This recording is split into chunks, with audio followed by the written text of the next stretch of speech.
You have done the accounting for the old year, the previous year. So now, what's next? Don't stop there.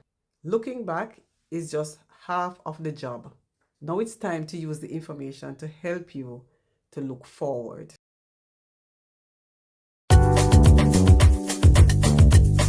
First, you're going to identify what worked for you and what didn't work. Where did most of your revenue come from? That's the income. Where did you save money? Look at where you can stop the leak.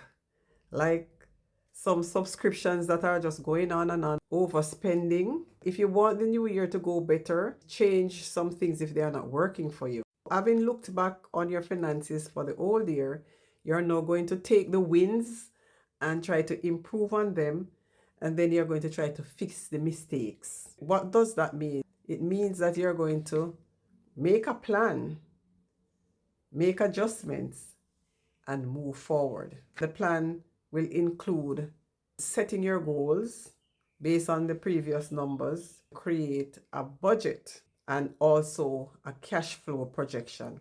It's not very hard to do, and it is a wise thing to do. A budget is like the blueprint or the foundation in construction. A detailed plan or the solid base on which you will outline all your income and your expenses for the year. Budget is what you plan to earn and spend based on your goals that you set. An estimate of your income and your expenses for the year. A budget can be personal or a business budget. So you can have two different budgets. Using the example of construction, your income would be the jobs that you expect to get for the year, your projects.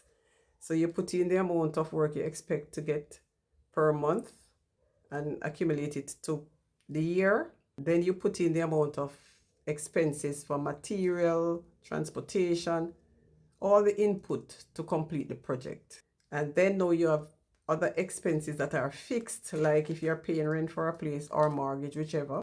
If you have motor vehicles, you have to pay insurance for them, insurance premium for health for your workers, other expenses, utilities, gas, all the things that will be involved, you know them all. For the personal budget, your rent or mortgage, transportation, if you take the bus, or your motor vehicle loan, if you have one, your motor vehicle insurance, motor vehicle maintenance, because you have to change tire probably, and you have to service the vehicle, health insurance, life insurance, groceries, gas, home repairs, property taxes, and so on.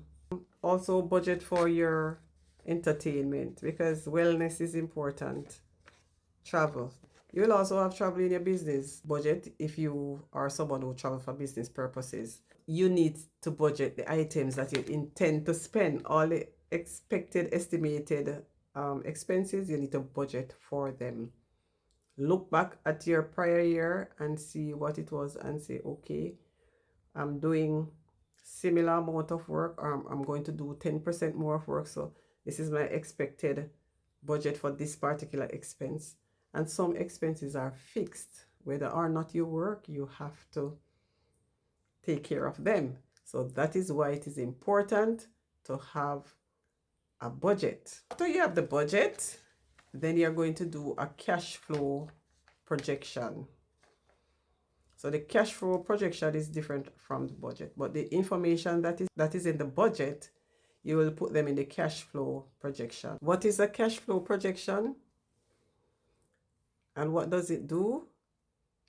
The cash flow projection checks the timing and performance of the funds when the money hits the bank, when it lands in the account, and when the money leaves, so that you know if you will have the funds to meet your obligations. Based on your goals that you set and the budget that you have prepared, you're going to put the information into your cash flow to see how you will manage the funds. And if you are missing any funds at any critical time, If that is happening, then you have to adjust some things. It may either mean that you will have to get funds from other source to fill that gap, or it means that you'll have to change some things about your budget.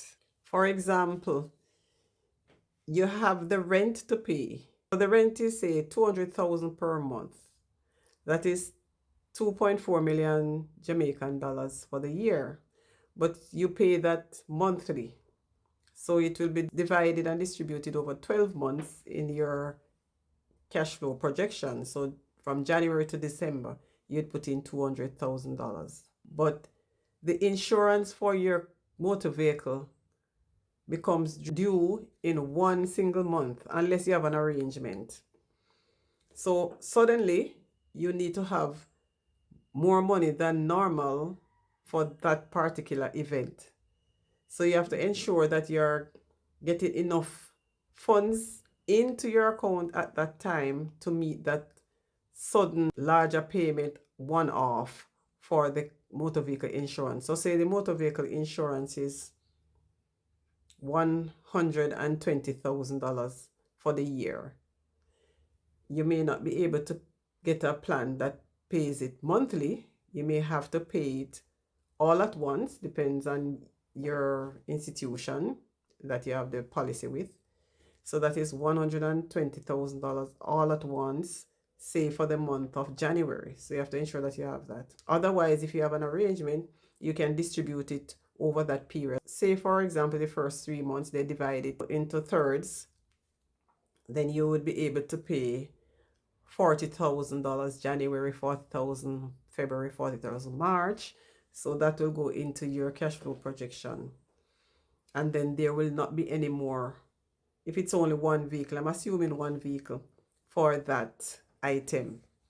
So you have to ensure that funds are hitting the account at a time when you need to meet certain obligations.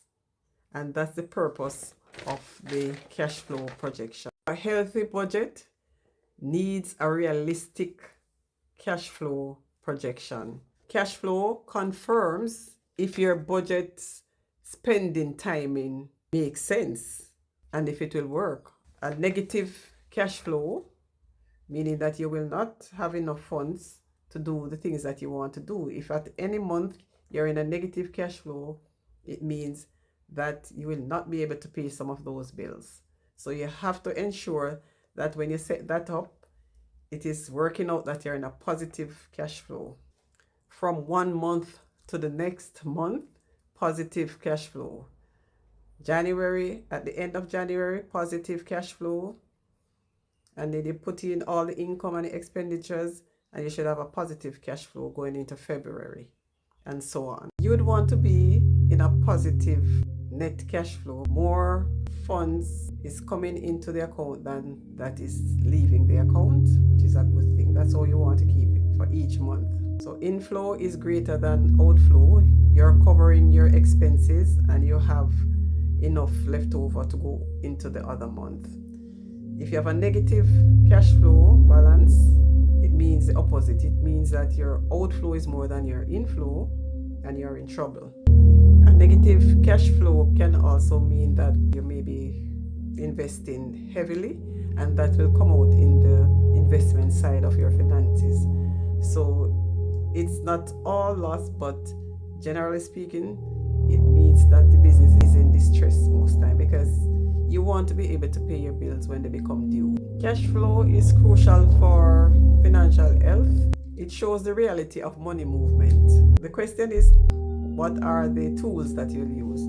For personal budget, you can just have your notebook and do it.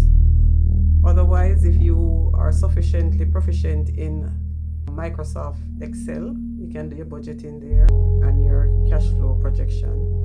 Otherwise, for those who want to be more formal, if you are doing a business, you can use Excel as well. Plus, you have QuickBooks and Sage, which was formerly Peachtree. I am Sage. I'm used to that one in particular. I also used Microsoft Excel before I started Sage. But this is something that you can set out and write down. It's not that hard. I Hope this was helpful. Please engage me in the comments, and if you need further explanation on anything that I can assist with, because this is not my line of business. I'm a construction engineer, but I did accounts training previous to doing construction business. Remember to subscribe if you haven't yet subscribed. Share the content with others. Engage me in the comments. And also, if you need help, you can check my link tree for my Calendly to talk with me. Thanks for watching, and see you next time.